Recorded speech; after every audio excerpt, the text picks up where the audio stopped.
Minsan, hindi ka nila inaaway ng harapan. Napapansin mo na lang, iba na ang tingin nila sa'yo. Iba na ang tono nila. At parang may humihila sa'yo pababa.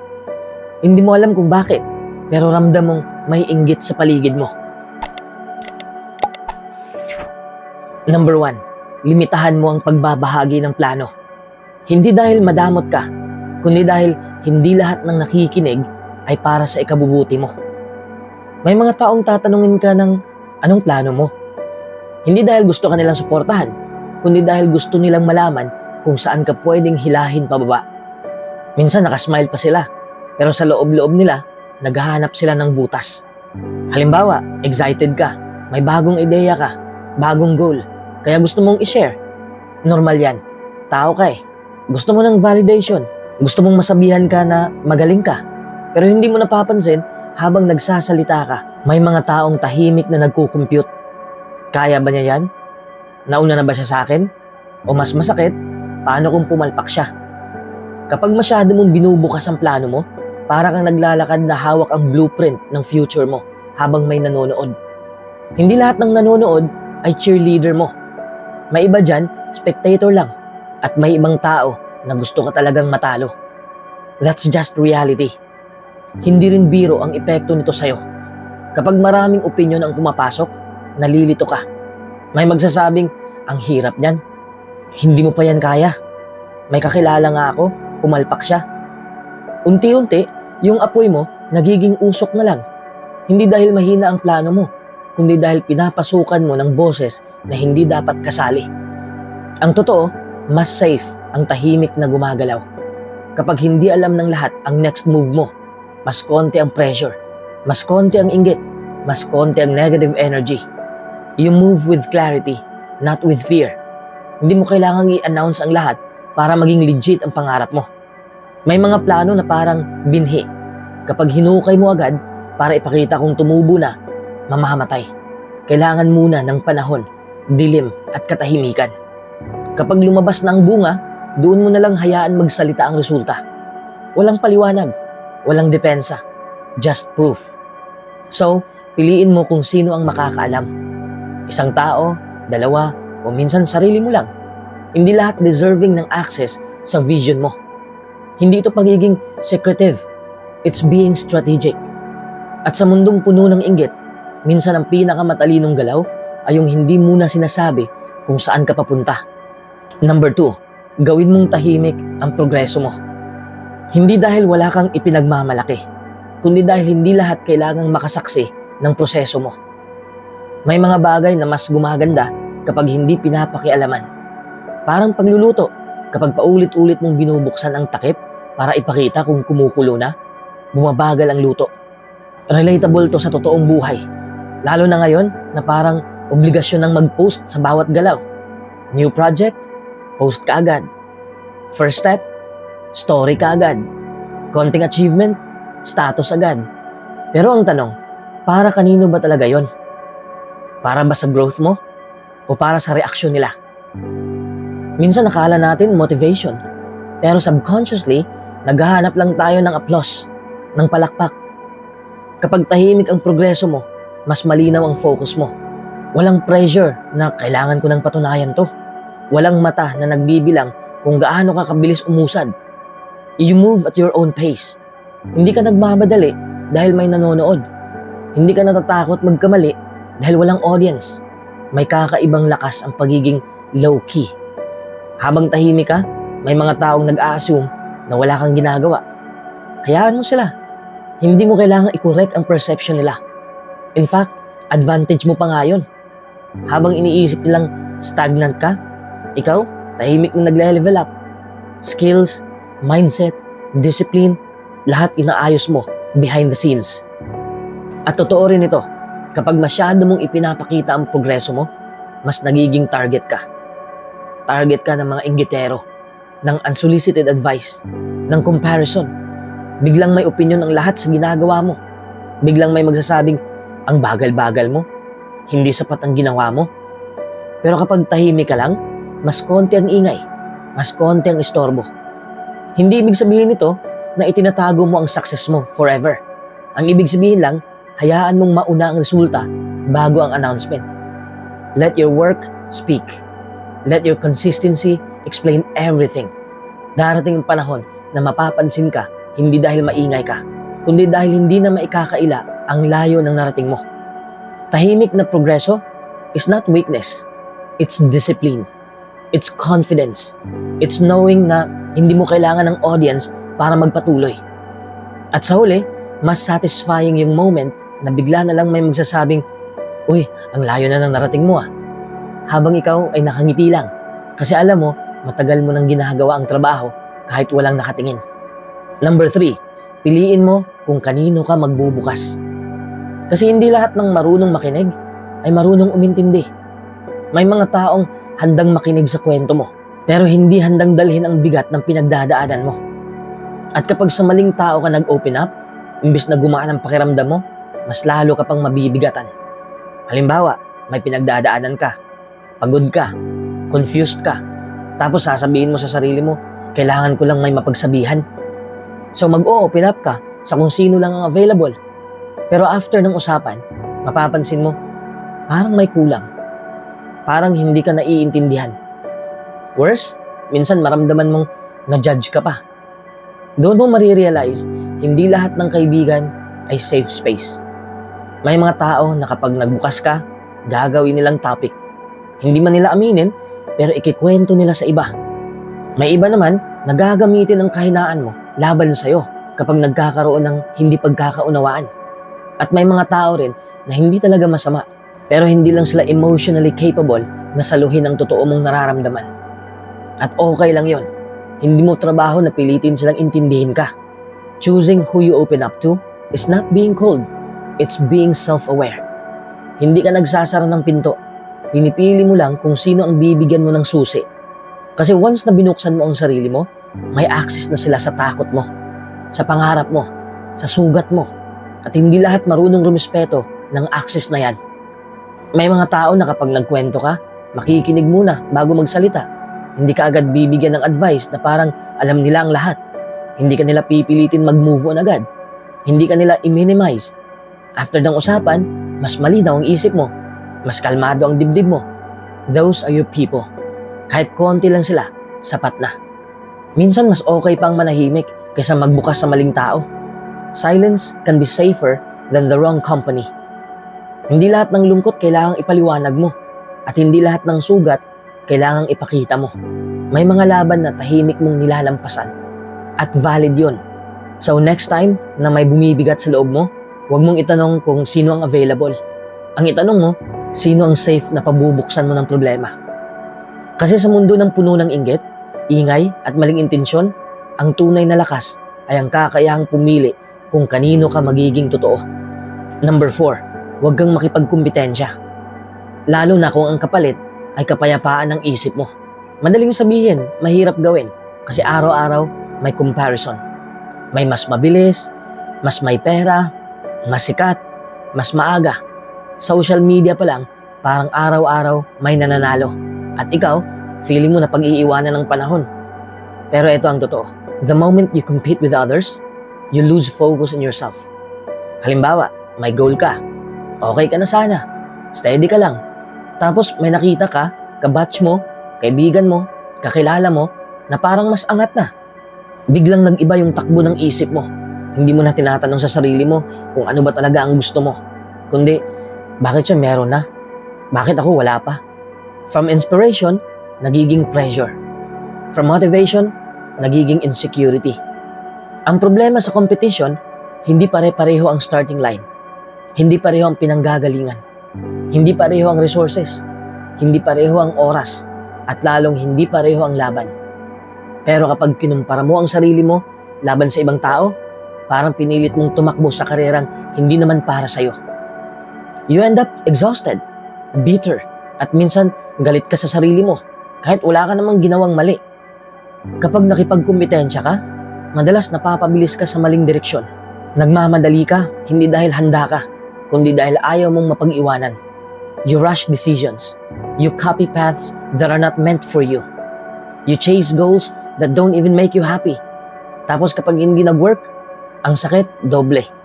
Kasi hindi lang failure, kundi feeling mo natalo ka. But when you stop competing, something shifts. Bumabalik ang clarity. You start asking better questions. Ano ba ang pace ko? Ano ba ang kaya kong panindigan? Ano ba ang version ng success na tahimik pero buo? You realize na hindi mo kailangan mauna. Kailangan mo lang makarating. Ang pinakadelikadong kompetisyon ay hindi yung sa iba, kundi yung araw-araw mong pinipilit maging katulad ng hindi ikaw. That's where burnout happens. That's where joy disappears. At madalas, doon din nagsisimula ang inggit. Hindi dahil masama kang tao, kundi dahil nilalabanan mo ang sarili mo sa laban ng iba. Mas malakas ka kapag sarili mo lang ang kalaban mo. Kahapon versus ngayon. Dati versus ngayon. Mali noon versus mas malinaw ngayon. That kind of competition builds you, not breaks you. Walang ingay, walang yabang, walang bitterness, just quiet progress. So let others run the race. Let them win. Let them fail. Restart, succeed. Hindi bawas sa'yo ang tagumpay nila. Hindi rin sukatan ng halaga mo ang bilis nila. You are not late. You are not behind. You are just on your own timeline. And that's more than enough. Number 5, iwasan mo ang chismis at patutsada. Kahit pa mukhang harmless lang sa simula, kasi aminin man natin o hindi, lahat ng chismis may hinihintay na masaktan. At kadalasan, ikaw rin ang babalikan yan. Minsan nagsisimula lang sa simpleng kwento, konting side comment, konting biro, pero bago mo namalayan, parte ka na ng gulo na hindi mo naman sinimulan. Halimbawa, may lalapit sa'yo, nagbubulong. Uy, alam mo ba si ano? Tapos sasabihin nila, concern lang naman. Sa'yo ko lang sinasabi to. But the moment na pumasok ka sa usapan, kahit nakikinig ka lang, nadumihan ka na. Kasi kapag umikot ang kwento, may tsansa na madamay ka. Sabi ni ganito, bla bla bla. Narinig ko kay ganito, bla bla bla. Biglang ikaw na ang source, kahit hindi mo naman intensyon. Ang patutsada naman, ibang klase rin. Yung mga half joke, half truth. Yung may ngiti, pero may lason. Akala mo nakakagaan ng loob, kasi nakabawi ka. Pero ang totoo, binibigyan mo lang ng space ang negativity sa buhay mo. Every sarcastic moment, every parinig, kinakain yan ang peace mo, kahit hindi halata. May mas malalim pa riyan. Kapag nasanay kang pumatol sa chismis at patutsada, unti-unti kang nahihila pababa sa level na ayaw mo namang tirhan. You start reacting instead of leading. Imbis na nakafocus ka sa growth mo, nauubos ang energy mo sa comments, sa chismis, sa ano ba talaga ang sinabi niya. Hindi mo namamalayan, napupunta ang oras mo sa ingay, hindi sa direksyon. Tahimik na disiplina ang pag-iwas sa chismis. Hindi mo kailangan mag-lecture. Minsan sapat na ang hindi pagsali, paglipat ng topic, o simpleng katahimikan. That silence, powerful yan. Ibig sabihin, alam mo ang value ng sarili mo at ng oras mo. Hindi lahat ng laban kailangan mong salihan, lalo na kung wala ka namang mapapanalo. At tandaan mo to, kung kaya nilang pag-usapan ng iba sa harap mo, kaya ka rin nilang pag-usapan kapag wala ka. Kaya kung ayaw mong maging parte ng cycle, putulin mo na agad. Walk away. Protect your name. Protect your peace. And protect your focus.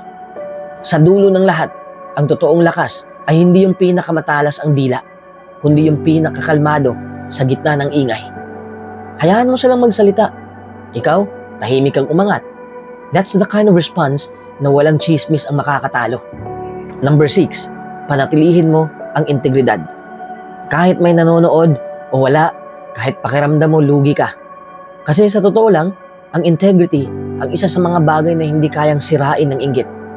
Pwede ka nilang siraan, pwede nilang baluktutin ang kwento, pwede nilang questionin ang motibo mo, pero kung malinaw ang konsensya mo, may matibay kang inuuwian sa sarili mo.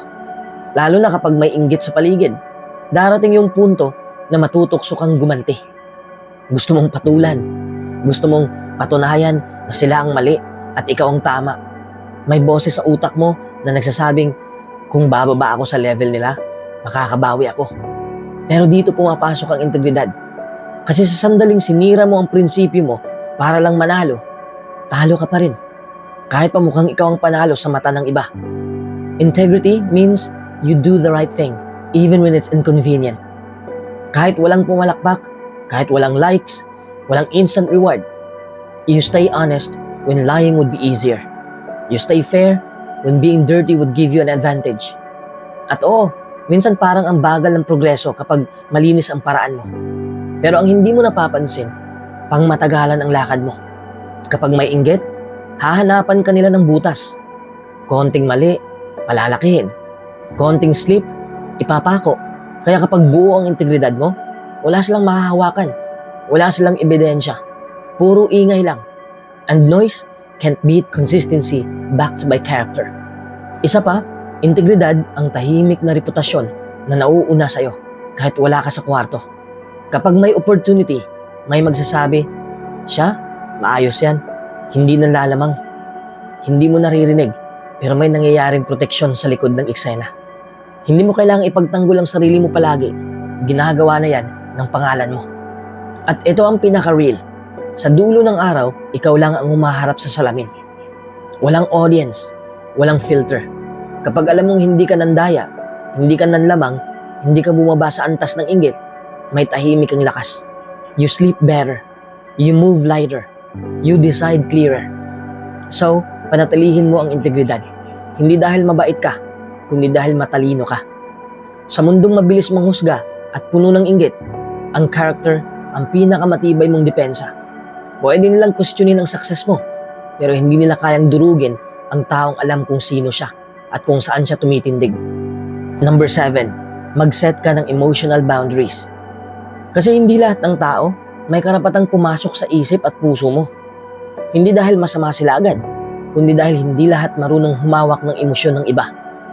May mga taong simpleng salita lang, pero bigat ang epekto. Isang biro, isang side comment, isang opinion lang, tapos buong araw mo, sira na ang mood. That's a sign na may boundary na dapat ilagay. Halimbawa, may nagsabi ng hindi mo inaasahan, tapos kahit ilang oras nang lumipas, umiikot pa rin sa utak mo. Hindi dahil totoo ang sinabi nila, kundi dahil pinayagan mong manatili. Emotional boundaries mean you choose what stays and what leaves. Hindi lahat ng narinig mo kailangang dalhin pa uwi. Maraming tao ang sanay magbuhos ng stress, insecurities, at galit nila sa iba. Para silang nagdadump ng emotional trash. Kapag wala kang boundary, ikaw ang nagiging basurahan. You absorb their bad day, their bitterness, their unresolved issues. Tapos ikaw ang napapagod kahit wala ka namang kasalanan. Ang emotional boundary ay hindi pagiging cold o walang pakialam. It's self-respect. It's saying, I hear you, but I don't have to carry this. Pwede kang makinig ng hindi ka naapektuhan. Pwede kang umunawa ng hindi ka nauubos. Minsan kailangan mong i-practice ang emotional distance. Hindi lahat ng comment kailangang sagutin. Hindi lahat ng negativity kailangang patulan. Silence is also a boundary. Walking away is also a boundary. Protecting your peace is not rude. It's necessary. May mga tao ring sanay na kontrolin ang emosyon mo. Kapag hindi ka nag-react, sasabihin nila malamig ka na. Kapag hindi ka nag-explain, sasabihin nila mayabang ka. Pero hindi mo trabaho na i-manage ang expectations ng lahat. Your job is to stay sane, stay focused, and whole. Kapag may emotional boundaries ka, mas malinaw ang isip mo. Mas konti ang drama. Mas mabilis kang makarecover kapag may nangyari. Hindi ka na madaling matrigger. You stop bleeding in places where you were never caught. At tandaan mo to, ang taong galit kapag nag-set ka ng boundary, siya mismo ang dahilan kung bakit kailangan mo nito. Hindi mo kailangang ipaliwanag ang lahat. Hindi mo kailangang mag-justify ng pahinga, ng distansya, o katahimikan. May mga laban na hindi mo kailangang salihan para manalo. Emotional boundaries are invisible, pero ramdam mo ang epekto. Kapag natutunan mong protektahan ang emosyon mo, mas nagiging malinaw kung sino ang tunay na mahalaga at sino ang hanggang doon lang. Number 8, patawarin mo, pero huwag kang basta magtiwala ulit. Dalawang magkaibang bagay yan na madalas pinagsasama ng mga tao. Akala nila, kapag pinatawad mo na, automatic dapat ibalik mo na rin ang access nila sa buhay mo. Hindi ganon. Forgiveness is about peace. But trust is about permission. May taong sinaktan ka. Siniraan ka, pinahiya ka, o tinalikuran ka nung kailangan mo sila. Lumipas ang panahon, humingi sila ng sorry. Mukhang sincere, umiiyak pa minsan. So pinatawad mo. Pero ang tanong, dapat ba silang bumalik sa parehong posisyon sa buhay mo? Hindi lahat ng humingi ng tawad ay nagbago. Minsan, nagsisisi lang sila kasi nawala ang access nila sa'yo.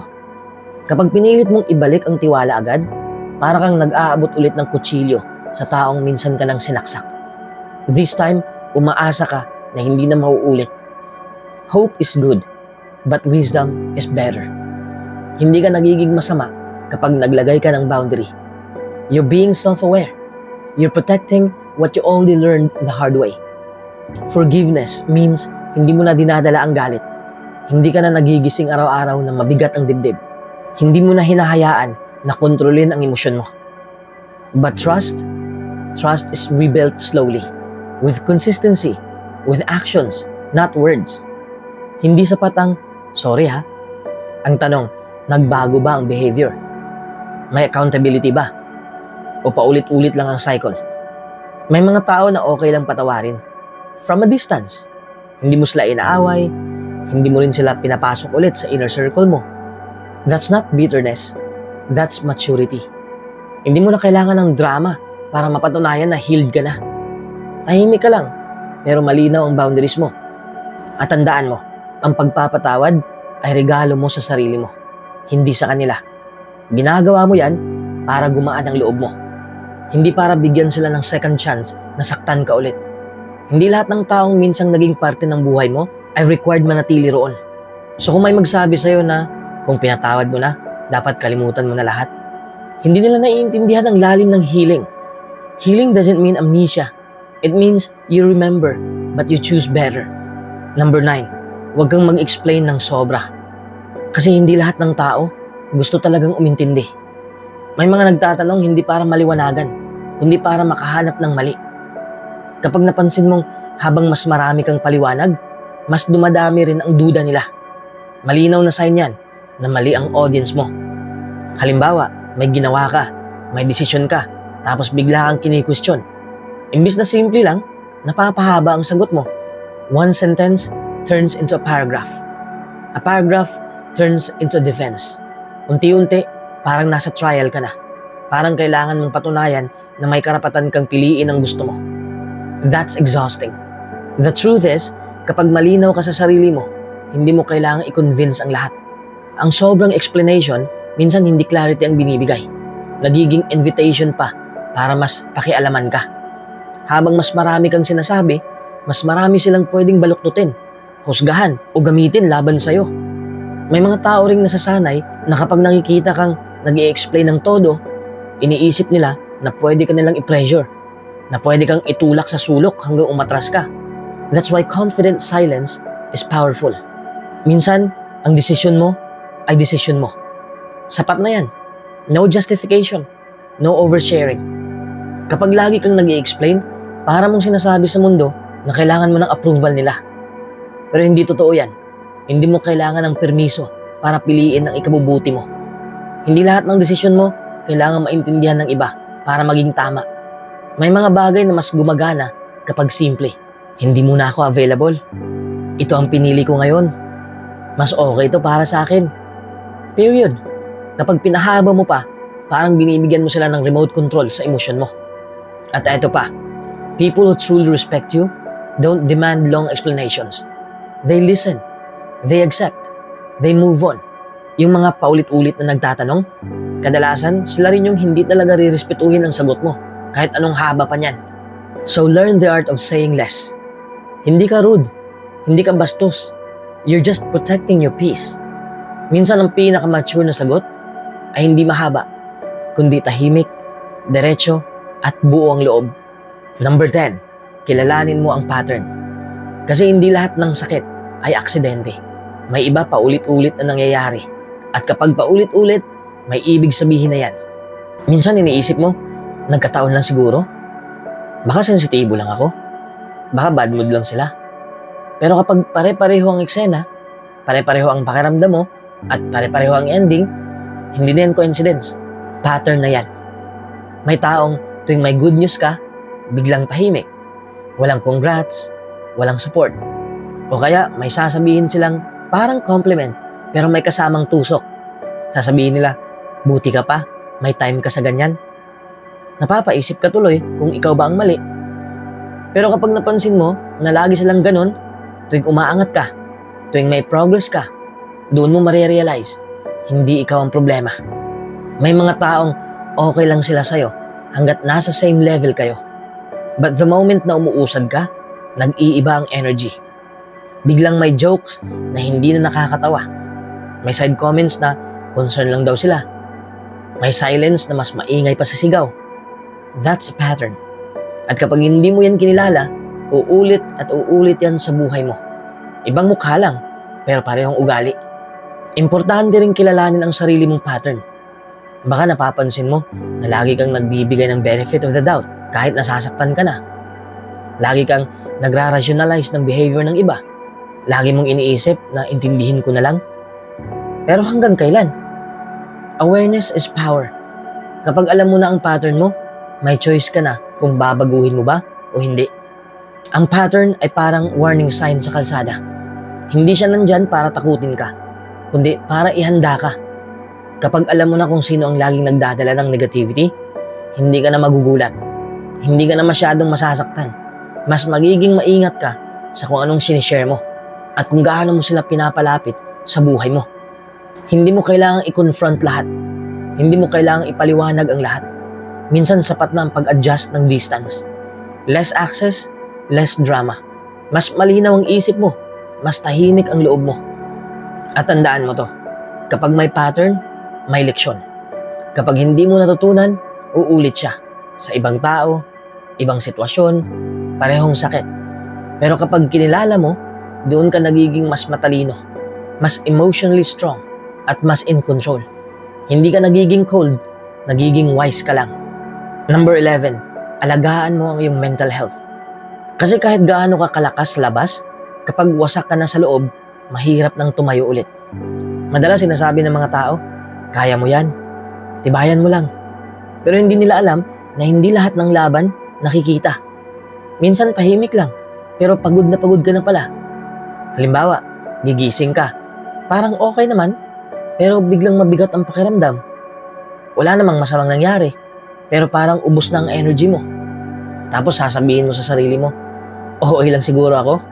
Hindi ka maarte, hindi ka OA, pagod ka talaga. Overstimulated ka, napuno ka na.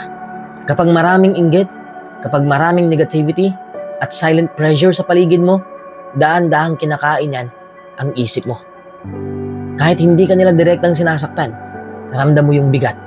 Sa comments, sa tingin, sa vibes. At kung hindi mo alagaan ang mental health mo, maiipon yan hanggang sa isang araw, sasabog ka o bigla ka nalang mawawala ng gana sa lahat ng bagay. Mental health is not just about being positive.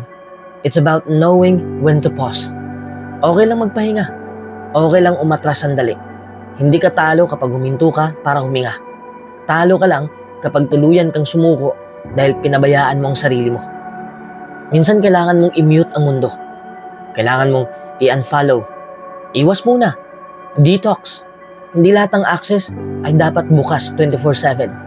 Hindi ka customer service ng lahat ng tao. You don't owe everyone your energy, your explanation, or your availability. Alagaan mo rin ang self-talk mo. Kung paano ka magsalita sa sarili mo, doon nagsisimula ang lahat. Kung araw-araw mong sinasabihan ng sarili mo na mahina ka, talo ka, huli ka na, maniniwala ka talaga. Pero kung sasabihin mo, pagod ako, pero hindi ako tapos. Ibang lakas yun. Words matter, especially the ones you tell yourself in silence. At kung kailangan mo ng tulong, humingi ka. Walang medal sa pagiging strong mag-isa. Talking to someone you trust, praying, journaling, or even just sitting quietly, lahat yan valid. Healing is not always loud. Minsan tahimik lang, pero totoo. Tandaan mo ito. Ang mental health mo ay hindi side quest. Main mission yan. Kahit gaano ka ka-driven, kahit gaano kalaki ang pangarap mo, kung hindi ka buo sa loob, hindi mo rin mai-enjoy ang tagumpay. Protect your mind. Guard your peace. Dahil kapag maayos ang isip mo, mas malinaw ang direksyon mo at mas mahirap kang pabagsakin. Number 12, huwag ipagyabang ang tagumpay. Not because you're not proud, but because not everyone can handle seeing you win. May mga taong magsasabi na, masaya ako para sa'yo. Pero sa tono pa lang, ramdam mo na may kurot, may clap sa harap, may palakpak sa harap, pero may bigat sa likod. At minsan, hindi mo kasalanan yun. Trigger ka lang sa insecurities nila. Kapag masyado mong ipinagmamalaki ang tagumpay mo, minsan hindi mo namamalayan na nag-i-invite ka na ng unnecessary energy. Inggit, comparison, chismis, at minsan pati silent hate. Hindi sila laging vocal, pero maramdaman mo. Biglang nagiging awkward ang vibes. Biglang may distansya. Biglang parang kailangan mong magpaliwanag kung bakit ka nagtagumpay. And that's exhausting. May malaking pagkakaiba ang pag-celebrate at pagyayabang. Ang pag-celebrate, may gratitude. Ang pagyayabang, may ego. Kapag tahimik ka lang pero consistent, mas nagiging solid ang respeto. Mas konti ang inggit, mas malinaw ang relasyon, at mas protektado ang peace of mind mo. Minsan, mas okay pang konti lang nakakaalam ng panalo mo. Yung mga taong nandun nung wala ka pa, yung hindi nagbago ang trato kahit umangat ka, sila yung tunay na safe space. Hindi mo kailangan ng maraming palakpak. Kailangan mo ng totoong tao. Matandaan mo, hindi mo kailangang patunayan ang success mo sa kahit kaninong tao. Hindi ito kompetisyon. Hindi ito validation game. You already did the work. You already paid the price. Let your lifestyle, your discipline, and your consistency do the talking. Sa mundong puno ng inggit, minsan ang pinaka-klase na galaw ay yung manalo ka ng tahimik. At magpatuloy ka na parang wala lang. Pero alam mo sa loob mo, malayo na ang narating mo.